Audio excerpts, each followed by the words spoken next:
Le mot Kung Fu ne s'applique pas seulement aux arts martiaux, mais à toutes les activités qui nécessitent du temps et des efforts pour les maîtriser, qu'il s'agisse d'entraînement physique taoïste ou d'une forme méticuleuse de préparation de thé fin, forme à peine modifiée depuis 1 millier d'années ou plus. Dans la province de Fujian, les grades supérieurs de ces meilleurs thés sont sélectionnés pour devenir des thés Kung Fu.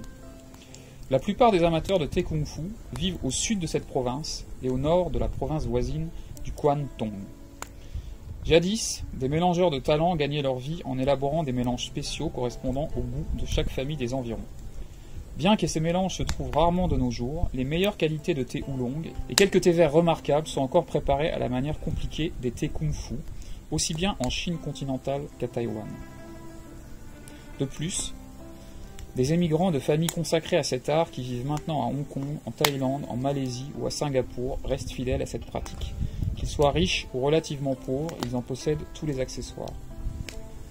Dans la mesure du possible, les vieilles traditions sont minutieusement préservées, sinon on utilise toutes sortes de subterfuges pour camoufler les innovations discordantes du XXe siècle.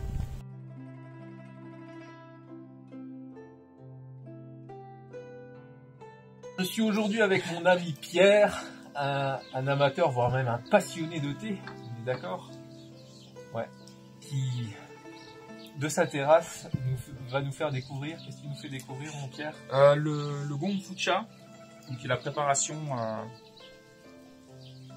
chinoise du thé, donc particulièrement appropriée pour déguster les thés oolong, dont ce thé de Taïwan que nous allons déguster ensemble.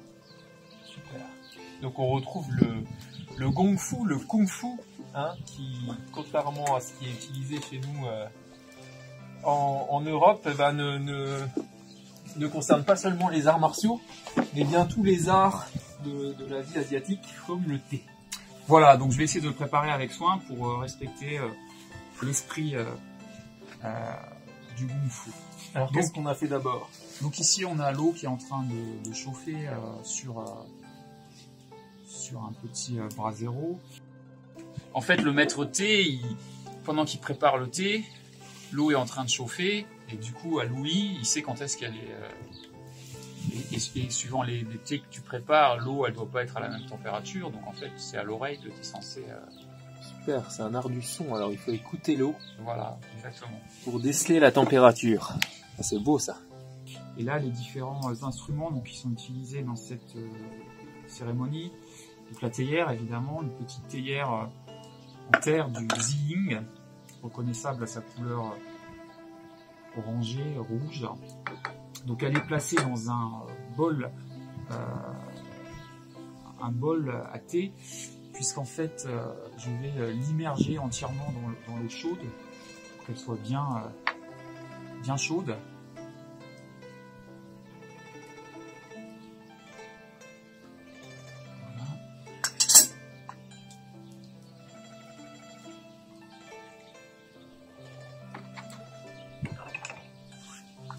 Donc dans un premier temps, tous les ustensiles doivent être ébouillantés, rincés, pour que le thé soit bien chaud, puisque comme il est préparé en très petite quantité, il risquerait de refroidir trop rapidement, surtout eu égard aux conditions climatiques particulières du jour.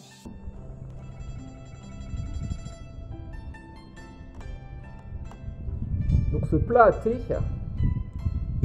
comme tu peux le constater, est constitué d'une sorte de boîte, on va dire, et d'un plateau troué pour pouvoir vider en fait l'eau utilisée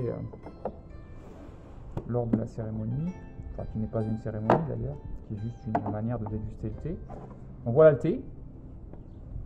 Alors dans cette manière de boire le thé, en fait, on fait infuser une grande quantité de thé dans une petite quantité d'eau, donc ça donne un breuvage assez puissant.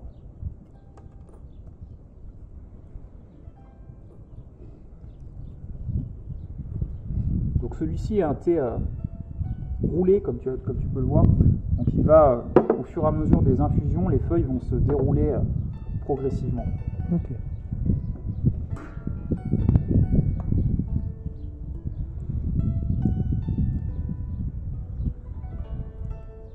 Oui, donc d'où le choix de la théière dès le départ très petite. Ouais, ça fait partie voilà. aussi du... Ouais. Oui, c'est une technique dans laquelle en fait on fait le thé en plusieurs appels, c'est-à-dire qu'on va pouvoir l'infuser suivant les grades, 6, 7, 8, des fois 9 fois d'affilée. Alors par contre, la première infusion est beaucoup trop amère, donc celle-là elle est pour le plateau. Voilà. Ce qui de fait consiste aussi à déthéiner le thé, puisque la théine se libère en fait très rapidement. Les 20-30 premières secondes, en fait, toute la théine qui est dans les feuilles se libère. Donc si vous voulez boire du thé, mais que vous souhaitez par exemple le boire le soir, ou que vous avez déjà bu trop de café dans la journée, ou que tout simplement vous ne voulez pas boire de théine, en fait il est très simple de déthéiner soi-même son thé en jetant la première infusion.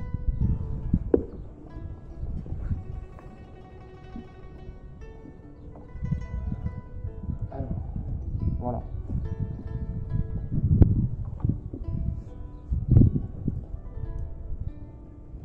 Alors du coup, les autres récipients que tu as? Alors ça c'est pour boire tout simplement. Et là il y a un récipient qui est plus haut, plus fermé, qui permettra en fait de sentir le thé. D'accord.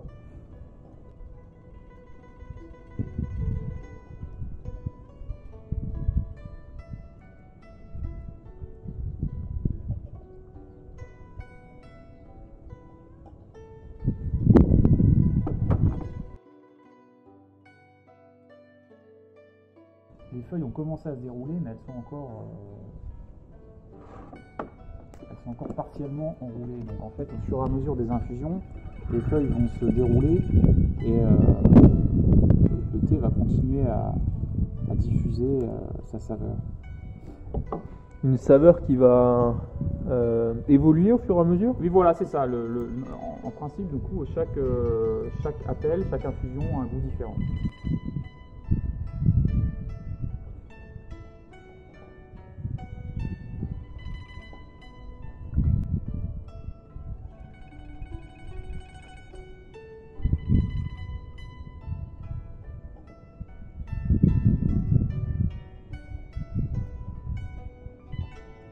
Cette technique est particulièrement appropriée pour les thés oolong, donc qui sont, je le rappelle, des thés semi-fermentés, c'est-à-dire c'est des thés qui sont à mi-chemin entre le thé vert, qui est le thé le moins transformé, entre guillemets, le plus proche de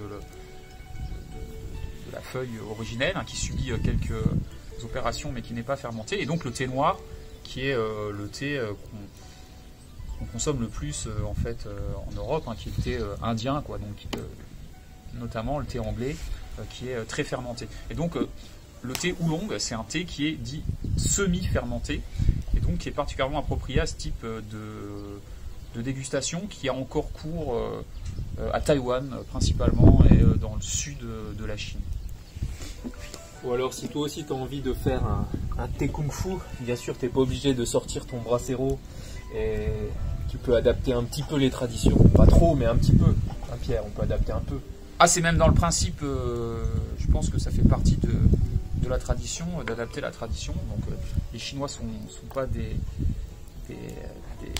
aussi maniaques et sophistiqués que les Japonais, donc l'art de boire le thé en Chine est beaucoup plus souple que son équivalent japonais. Donc votre bouillard peut faire l'affaire. Voilà, ça marchera aussi avec une bouilloire électrique. En fait, la clé un petit peu de cette façon de faire, c'est plus sur le récipient et sur la quantité de thé, quoi. Petit récipient et beaucoup de thé. Si on voilà, c'est ça, ouais, c'est ça. Petit récipient, un thé oolong, thé de Taïwan ou un thé chinois mais oolong semi-fermenté, et donc beaucoup de thé. Un temps d'infusion relativement court, mais par contre on peut faire, là voilà, c'est la 4e ou la 5e infusion qu'on boit, et on voit du coup le goût se transformer au fur et à mesure des infusions. Voilà une façon peut-être pour ceux qui sont pas à la base forcément amateurs de thé, de redécouvrir le thé et d'essayer d'autres manières de le boire que le petit sachet qu'on trempe dans l'eau. Allez, salut tout le monde!